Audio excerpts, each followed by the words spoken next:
அனைவருக்கும் வணக்கம். மாண்புமிகு தமிழ்நாடு முதலமைச்சர், தமிழக வெற்றிக் கழகத்தின் தலைவர் தளபதி அவர்களுடைய பிறந்தநாள் நாளை இருப்பதை முன்னிட்டு இன்றைக்கு திருச்சி மாவட்டத்தில் இருக்கக்கூடிய 9 தொகுதிகளிலையுமே பொதுமக்கள் பயன்பெறும் வகையில் மருத்துவ முகாம்கள் அமைக்கப்பட்டு எல்லா முகாம்களிலுமே பொதுமக்கள் ரொம்ப சந்தோஷமாக அவங்களுடைய உடல் பரிசோதனை செய்து கொள்வது, அவர்களுக்கு தேவையான அந்த மருத்துவ பரிசோதனை செய்து கொள்வது என்று எல்லா இடங்களிலுமே பயனடைந்து கொண்டிருக்கிறார்கள். அதை தவிர பல்வேறு இடங்களில் அன்னதானம் செய்வது, இரத்த தானம் செய்வது, அதே போல் நலத்திட்ட உதவிகள் வழங்குவது போன்ற பல்வேறு நிகழ்ச்சிகளை மாண்புமிகு தமிழ்நாடு முதலமைச்சர் அவர்களின் பிறந்தநாளை ஒட்டி இன்றைக்கு நாங்கள் செய்திருக்கிறோம் திருச்சியில் முழுவதுமாக. அதே போல் தற்போது மணப்பாறையில் அந்த இரத்த தான முகாம் நடந்து கொண்டிருக்கிறது. அதே போல் மருத்துவ முகாம் நடந்து கொண்டிருக்கிறது. இந்த முகாமை காலையில் மணப்பாறையினுடைய சட்டமன்ற உறுப்பினர் அன்பு சகோதரர் திரு கதிரவன் அவர்கள் துவங்கி வச்சார். இன்றைக்கு அந்த முகாமை அப்படியே பார்த்துட்டு அந்த மக்களை சந்திச்சுட்டு இன்னொரு அன்னதான விழா நடக்க இருக்கிறது. திரு கதிரவன் அவர்களுடைய ஏற்பாட்டில் அந்த அன்னதானத்தையும் துவக்கி வச்சுக்கிறதுக்காக நாங்கள் இங்கே வந்திருக்கோம். அடுத்தது ஒரு விஷயத்தை கிளாரிஃபை பண்ணணும் அப்படின்றதுக்காக தான் மெயினாக அவங்க எல்லாரும் சந்திக்கிறோம். என்ன அப்படின்னா, கடந்த சில தினங்களாக உங்கள் எல்லாருக்குமே தெரிஞ்சிருக்கும், திருச்சியில் திமுகவினரால் என் மேலே ஒரு டார்கெட்டட் கேம்பெயின் அட்டாக் நடந்துகிட்டு இருக்குது. எங்களுடைய வெற்றியை ஏற்றுக்கொள்ள முடியாதவர்கள், திருச்சியை தங்கள் கோட்டைன்னு நினச்சிக்கிட்டு இருந்தவங்க இன்றைக்கு அந்த கோட்டை தளபதியின் கோட்டையாக மாறிடுச்சு அப்படின்றத ஏற்றுக்கொள்ள முடியாமல் ஸ்ரீரங்கத்தில் எம்எல்ஏவை காணவில்லை, திருச்சியின் அமைச்சர் ரமேஷை காணவில்லை அப்படின்னு சொல்லிட்டு ஒரு டார்கெட்டட் அட்டாக், பொதுமக்களே இதை சொல்வது போலவும், பொதுமக்கள் இப்படி ஒரு கம்ப்ளைண்ட்டை முன்வைக்கிறது போலவும் ஒரு டார்கெட்டட் கேம்பெயினை பார்த்தீங்கன்னா ரன் பண்ணிக்கிட்டு இருக்கிறாங்க. அது முற்றிலும் பொய்யான ஒரு கேம்பெயின். இது பொதுமக்கள் எல்லாருக்கும் நல்லாவே தெரியும். இதை வெறும் வாய் வார்த்தையாக சொல்லக்கூடாது, இதற்கான ஆதாரங்களோடு உங்ககிட்ட பேசணும் அப்படின்னு தான் நான் இன்னைக்கு இங்கே வந்தது. இது பார்த்தீங்கன்னா கடந்த ஒரு மாத காலமாக என்னுடைய ஸ்ரீரங்கம் சட்டமன்ற தொகுதியில் மக்கள் முன்வைத்த கோரிக்கைகளுக்கு உடனடியாக என்னுடைய எம்எல்ஏ அலுவலகத்தில் இருக்கக்கூடிய அதிகாரிகளை வைத்து, என்னுடைய அலுவலக அதிகாரிகளை வைத்து, என்னுடைய பயணிக்கக்கூடிய கழகத்தின் தோழர்கள் நிர்வாகிகளை வைத்து சம்பந்தப்பட்ட மக்களின் குறைகளை உடனடியாக தீர்த்ததற்கான இது ஆதாரம். நீங்கள் பார்த்தீங்கன்னா பல்வேறு இடங்களில் துவங்கப்படாமல் இருக்கக்கூடிய ப்ராஜெக்ட்ஸு, மக்களுக்கு தேவையான தண்ணீர் தொட்டி திறக்கிறது, கழிப்பறைகள் திறப்பது, அதே போல் சுத்தம் செய்து கொடுப்பது, மக்கள் என்னென்னலாம் கோரிக்கை வச்சாங்களோ அது அத்தனையும் நம்முடைய கழக தோழர்களும் என்னுடைய எம்எல்ஏ அலுவலக அதிகாரிகளும் உடனடியாக அந்த மக்கள் கோரிக்கைகளுக்கு எல்லாம் செவிசாய்த்து அது அத்தனையும் செய்து கொடுத்துருக்கிறோம். இது எல்லாம் அதற்கான புகைப்படங்களோடு இருக்கக்கூடிய ஆதாரம். கடந்த ஒரு மாதமாக ஸ்ரீரங்கம் சட்டமன்ற தொகுதியில், நான் வெற்றி பெற்ற தொகுதியில் மக்களுடைய குறைகளை தீர்த்ததற்கான புகைப்பட ஆதாரங்கள். நான் ஒரு இந்து சமய அறநிலையத்துறையின் அமைச்சராக இருக்கிறேன். அப்போ தமிழ்நாடு முழுக்க இருக்கக்கூடிய அனைத்து கோயில்களையும் சீரமைக்கக்கூடிய பணிகளில் ஒரு பக்கம் நான் இயங்கிக்கிறேன். அதே போல் திருச்சியின் பொறுப்பு அமைச்சராக நான் இருப்பதனால உங்கள் எல்லாருக்குமே தெரியும், 2 வாரத்திற்கு முன்பாக திருச்சியில் இருக்கக்கூடிய அனைத்து துறை அதிகாரிகளையும் அழைத்து, அனைத்து சட்டமன்ற உறுப்பினர்களையும் அழைத்து ஒரு சீராய்வு கூட்டத்தை நடத்தணும். அதில் நீங்கள் எல்லாருமே கலந்துக்கிட்டு அதையெல்லாம் நீங்கள் பார்த்துருப்பீங்க. ஒவ்வொரு மாதமும் அந்த கூட்டத்தை நடத்துவோம்னு சொல்லி ஒட்டுமொத்த திருச்சியின் பொறுப்பு அமைச்சராக அந்த சீராய்வு கூட்டத்தை நான் முன்னெடுத்திருந்தேன். அதே சமயத்தில் ஸ்ரீரங்கத்தின் சட்டமன்ற உறுப்பினராகவும் என்னுடைய பணி எங்கத்தையும் தடைபற்றக்கூடாது, நான் ஸ்ரீரங்கம் சட்டமன்ற தொகுதிக்குள்ளே இருக்கணும் இல்லையோ, ஆனால் பணிகள் நடந்து கொண்டே இருக்கணும் அப்படின்றதுக்காக என்னுடைய கழக தோழர்களையும் என்னுடைய எம்எல்ஏ அலுவலக அதிகாரிகளையும் வைத்து இவ்வளவு தூரம் இந்த கடந்த மாதங்களில் எங்களுக்கு வந்த புகார்களின் மீது நடவடிக்கை எடுத்திருக்கிறோம். அப்போ இவ்வளவு நடவடிக்கை எடுத்த பொதுமக்களுக்கு தேவையான அனைத்தையும் செய்து கொடுக்கக்கூடிய எங்களை பார்த்து ஸ்ரீரங்கம் தொகுதியில் எம்எல்ஏவை காணவில்லைன்னு திமுக ஒரு டார்கெட்டட் கேம்பெயின் அட்டாக்ஸ் பண்ணிட்டு இருக்கிறாங்க. அது மட்டும் இல்லாமல் அமைச்சர் ஃபோன் அடித்தா எடுக்கிறது கிடையாது, அமைச்சரோட அலுவலகத்தில் ஃபோன் பண்ணால் எடுக்கிறது கிடையாது அப்படின்னு சொல்கிறாங்க. இது என்னுடைய அலுவலகத்தில் நான் நியமிச்சிருக்கக்கூடிய இந்த மனுக்களை பெறக்கூடிய அதிகாரி மெயின்டைன் பண்ணுற நோட்டு. இதில் ஒவ்வொரு நாளும் வரக்கூடிய ஃபோன் கால்ஸில் முக்கியமான குற்றச்சாட்டுகள், எதெல்லாம் ஏற்கத்தகுந்த குற்றச்சாட்டுகள் இருக்கிறதோ, எதெல்லாம் ஏற்கத்தகுந்த மனுவாக இருக்கிறதோ அந்த மனுக்களுக்கு எல்லாம் பார்த்தீங்கன்னா யார் யார் ஃபோன் பண்ணாங்க, எந்த டேட்டில் பண்ணியிருக்கிறாங்க, யாருடைய மொபைல் நம்பரு எல்லாத்தையும் ரிஜிஸ்டர் பண்ணுறாங்க. ரிஜிஸ்டர் பண்ணி என்னுடைய கவனத்துக்கு கொண்டு வராங்க. அப்போ இதன் மேலெலாம் நாங்கள் நடவடிக்கை எடுக்கிறோம். இந்த ரிஜிஸ்டரை என்னுடைய எம்எல்ஏ அலுவலகத்தில் மெயின்டைன் பண்ணிக்கிட்டு இருக்கிறாங்க. எவ்வளோ கால்ஸ் அட்டன் பண்ணுறோம், எவ்வளோ புகார்கள் அட்டன் பண்ணுறோம்னு சொல்லிட்டு இது அனைத்திற்கும் மேலே நாங்கள் எந்தெந்த புகார்கள் எல்லாம் சரி செய்து கொடுத்துருக்கிறோமோ அந்த புகார்களுக்கு பொதுமக்களிடமிருந்து நன்றி கடிதம், இது எல்லாமே என்னுடைய தொகுதியில் இருக்கக்கூடிய ஸ்ரீரங்கம் சட்டமன்ற தொகுதியில் இருக்கக்கூடிய மக்கள் நாங்கள் முடித்து கொடுத்த பணிகளுக்காக எனக்கு நன்றி தெரிவித்து எழுதிய கடிதங்கள், சங்கங்கள்லேருந்து எல்லா மக்களும் எனக்கு நன்றி தெரிவித்து கடிதம் எழுதியிருக்கிறாங்க. இந்த கடிதத்தையும் என்னிடம் என்னுடைய தோழர்களும் எம்எல்ஏ அலுவலக அதிகாரிகளும் கொண்டு வந்து சேர்க்கிறாங்க. அப்போ இப்படி எல்லா வகையிலும் ஸ்ரீரங்கம் சட்டமன்ற தொகுதியில் மக்களுக்கு செவிசாய்த்து நான் தொகுதிக்குள்ளே இருந்தாலும் இல்லை தமிழ்நாடு முழுக்க மற்ற இடங்களில் மற்ற மாவட்டங்களில் கோவில்கள் ஆய்வில் சுற்றுப்பயணத்தில் இருந்தாலும் தொகுதியின் வேலை மிக சீரும் சிறப்புமாக நடந்து கொண்டிருக்கிறது. அதே போல திருச்சி மாவட்டத்திற்கான வேலைகளையும் ஒரு பொறுப்பு அமைச்சர் என்ற முறையில் அந்தந்த தொகுதியின் எம்எல்ஏக்களோடு சேர்ந்து என்னென்ன பணிகள்லாம் மிச்சம் இருக்குது, என்னென்ன குறைகள் இருக்கோ அதையெல்லாம் சரி செய்வதற்கான வேலைகளில் நான் ஈடுபட்டு இருக்கிறேன். அப்போ இந்த அளவுக்கு ஈடுபடக்கூடிய என்னை பார்த்து இந்த திமுகவினர் வேண்டுமென்றே டார்கெட் செய்து கொண்டு எம்எல்ஏவை காணவில்லை, அமைச்சரை காணவில்லைன்னு ஒரு பொய்யான புகாரை மக்கள் சொல்வதாக இவர்களே வந்து ஒரு டார்கெட்டட் கேம்பெயின் அட்டாக்ஸை என் மீது நடத்திக்கிட்டு இருக்கிறாங்க. இதனால ஒரு காலமும் எந்த பிரயோஜனமும் கிடையாது. ஏன்னா மக்கள் மிக தெளிவாக எங்களை ஆதரிக்கிறாங்க. எங்களுடைய வெற்றியை தாங்க முடியாமல் நீங்கள் இது போன்ற வேலைகள் செய்வதற்கு பதிலாக கொஞ்சோண்டு ஜெல்லிசல் வாங்கி சாப்பிட்டு வீட்டில் இருக்கலாம். இது சம்பந்தமாக புகார், இதுக்கு புகாரே தேவையில்லையே.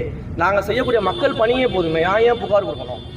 எனக்கு இந்த டார்கெட்டட் அட்டாக்கால ஒரு பயனும் எனக்கு ஒரு பாதிப்பும் கிடையாது. இப்போ இந்த டார்கெட்டட் கேம்பெயினால என்ன நடக்க போகுது? என்ன அமைச்சர்லேருந்து மாற்ற போறீங்களா? இல்லை எம்எல்ஏலேருந்து தகுதி நீக்கம் பண்ண முடியுமா? என்ன பண்ண முடியும்? மக்கள் தேர்ந்தெடுத்த பதவி இது. இப்போ மக்களுக்காக நாங்கள் பயணிக்கிறோம். நாங்கள் 2 நாள் அமைச்சராக இருந்தாலும் சரி, இல்லை 2 நாள் எம்எல்ஏவாக இருந்தாலும் சரி, அந்த 2 நாள் உண்மையாக உயிரை கொடுத்து அந்த மக்களுக்கு வேலை செய்து நாங்கள் தயாராக இருக்கோம். எங்களுடைய கழக தோழர்கள் யாரும் பதவிக்காக இங்கே வந்தவர்கள் கிடையாது. எங்களுடைய எம்எல்ஏக்களும் அமைச்சர்களும் பதவிக்காக இங்கே வந்தவர்கள் கிடையாது. பதவியை வைத்துக்கொண்டு பணம் சம்பாதிக்க வந்தவர்கள் கிடையாது. மக்களுக்கு பணி செய்யணும்னு நாங்கள் வந்திருக்கிறோம். அதனால எங்களுக்கு வந்து எந்த பயமும் கிடையாது. பதவியில் இருக்கிற வரை மக்களுக்கு சேவகனாக மக்களுக்கு வேலை செய்ய போகிறோம். அதனால தயவு செய்து இது போன்ற டார்கெட்டட் கேம்பெயின்ஸ் எல்லாம் செஞ்சு உங்களுடைய எனர்ஜியை வேஸ்ட் செய்வதற்கு பதிலாக நீங்க ஜெயிச்சிருக்கீங்கல்ல, அந்த தொகுதிகள்லயாச்சும் மக்களுக்கு நல்லது செஞ்சு அடுத்த எலெக்ஷன்ல தக்க வச்சுக்க முயற்சி பண்ணுங்கன்னு தான் சொல்றோம். 234 தொகுதிகளும் அடுத்த எலெக்ஷன்ல நிச்சயமாக தாவேக்கா வெற்றி பெறும். முடிஞ்சா முயற்சி செய்யுங்க. மக்கள் பணி செய்யறதை விட்டுட்டு மக்கள் பணி செய்யறவங்களை இந்த மாதிரி டார்கெட்டட் கேம்பெயினை வச்சு அட்டாக் பண்ணாதீங்க. இந்த மாதிரி டார்கெட் கேம்பெயினால ஒரு யூஸும் கிடையாது. மக்கள் மிக தெளிவாக இருக்கிறாங்க. காலையிலேருந்து எல்லா இடங்கள்லையும் முகாம்களில் வந்து நாங்கள் போயிட்டு வரோம். கல்லூரிகளில் பட்டமளிப்பு விழா முடிச்சுட்டு வரேன். எல்லா இடங்கள்லையும் மக்களுடைய வரவேற்பு மிக அமோகமாக இருக்கிறது. மக்கள் பாராட்டுறாங்க. அமைச்சராகவும் ஸ்ரீரங்கத்தின் சட்டமன்ற உறுப்பினராகவும் என்னுடைய பணி சிறப்பாக இருப்பதாக பாராட்டுறாங்க. இது வந்து தலைவர் வரைக்கும் இது தெரியும். நான் மட்டும் கிடையாது, திருச்சியில் இருக்கக்கூடிய ஒவ்வொரு எம்எல்ஏவும் ஒவ்வொரு தொகுதியின் தாவேக்கா எம்எல்ஏக்களும் மிகச்சிறப்பாக பணியாற்றுவதாக மக்கள் எல்லாருமே ஃபீட்பேக் கொடுத்துட்டு இருக்கிறாங்க. அதனால திருச்சியை தளபதியின் கோட்டையாக நாங்கள் வென்ற அன்றைக்கே மாற்றிவிட்டோம். இன்று ஒவ்வொரு நாளும் எங்கள் செயல்களால் மாற்றி வருகிறோம். மிகவும் ஸ்ட்ராங்காக மாற்றிக்கிட்டு வரோம். திருச்சி இன்னும் 50 ஆண்டுகள் அல்ல 100 ஆண்டுகள் ஆனாலும் தளபதியின் கோட்டையாக தான் இருக்கும். அதை யாராலையும் மாற்ற முடியாது. அதற்காக நீங்கள் வந்து டார்கெட்டட் கேம்பெயின்லாம் பண்ணி எங்களை வந்து எந்த விதமான இறக்கவும் செய்ய முடியாது. எங்களுடைய மதிப்பெல்லாம் நீங்கள் கெடுக்க முடியாது. முடிஞ்சால் மக்களுக்கு நல்ல விஷயங்கள் செய்யுங்க. நல்ல விஷயம் செஞ்சு மக்கள்கிட்ட பேரெடுக்க முயற்சி பண்ணுங்க. சட்டமன்றத்தில் கேள்வி கேட்டால் அந்த துறை அமைச்சர்கள்லாம் பதில் சொல்ல மாட்டாங்க. குறிப்பிட்ட ஒரு 3 அமைச்சர்கள் மட்டும்தான் வந்து பதில் சொல்கிறாங்க அப்படின்னு திமுக குற்றச்சாட்டு. நல்லா தெரிஞ்சுக்கங்க, சட்டமன்றத்தில் வந்து துறை ரீதியான ஒன்றும் பெரிய கேள்விகள்லாம் அங்கே யாருமே வைக்கலை. அவங்க வச்சது பூராவே தேவையில்லாத கேள்விகள் தான். நீங்கள் வந்து ஒரு பாலிசி ரிலேட்டடாக ஒரு கொஸ்டின்ஸ் பண்ணும்போது, தலைவர் எதிர்த்து பாலிசி ரிலேட்டடாக ஒரு கொஸ்டின் வைக்கும்போது, நாங்கள் எல்லாருமே தலைவருடைய தமிழக வெற்றி கழகத்தினுடைய மதச்சார்பற்ற சமூக நீதின்ற பாலிசியை வாங்கிட்டு உள்ளே வந்தவங்க. அப்போ அந்த பாலிசிக்கு எதிராக நீங்கள் கேள்வி கேட்டிங்கன்னா நாங்கள் எல்லாருமே பதில் சொல்ல தான் செய்வோம். அதுக்கு வந்து துறை ரீதியான அமைச்சர் தான் பதில் சொல்லணும்னு அவசியம் கிடையாது. அந்த பாலிசியை பின்பற்றக்கூடிய எங்களுடைய சட்டமன்ற உறுப்பினர்களும் எங்களுடைய அமைச்சர்களும் பதில் சொல்கிறாங்க. அடுத்தது திட்டமிட்டு ஒருமையில் பேசுறது. சட்டமன்றத்தில் ஒரு மாண்புமிகு முதலமைச்சரை ஒருமையில் பேசுறது, கிண்டல் பண்ணி பேசுறது, கேலி பண்ணி பேசுறது, தரம் தாழ்ந்து பேசுறது, இதெல்லாம் சட்டமன்றத்துடைய மாண்பா முதல்ல. அப்போ ஒரு சட்டமன்றத்தோட மாண்பை கொஞ்சம் கூட வந்து பேணி காக்காம ஒரு முதலமைச்சரை பார்த்து இப்படியெல்லாம் வந்து அவங்க வந்து கேலி கிண்டல் பண்ணும் வகையில் பேசுறது, ரியாக்ஷன்ஸ் கொடுக்குறது அப்படின்னா பதில் சொல்ல தான் செய்வோம். நாங்கள் திரும்ப கேள்வி கேட்க தான் செய்வோம். எங்கேயாவது தாவேக்காவுடைய சட்டமன்ற உறுப்பினர்களோ அமைச்சர்களோ ஒரு வார்த்தை கூட எதிர இருக்கவங்களை பார்த்து மாண்பு குறைவாக ஏதாவது பேசணுமா, மரியாதை குறைவாக ஏதாவது பேசணுமா, ஏதாவது வார்த்தைகளை பயன்படுத்தணுமா? கிடையாது. பட் அவங்க அதை செஞ்சுக்கிட்டு இருக்கிறாங்க. மாற்றம் வேண்டும் சொல்லிட்டு ஏமாற்றம் தான் மிதிச்சுன்னு மு.க. ஸ்டாலின் பதிவிட்டிருக்காரு.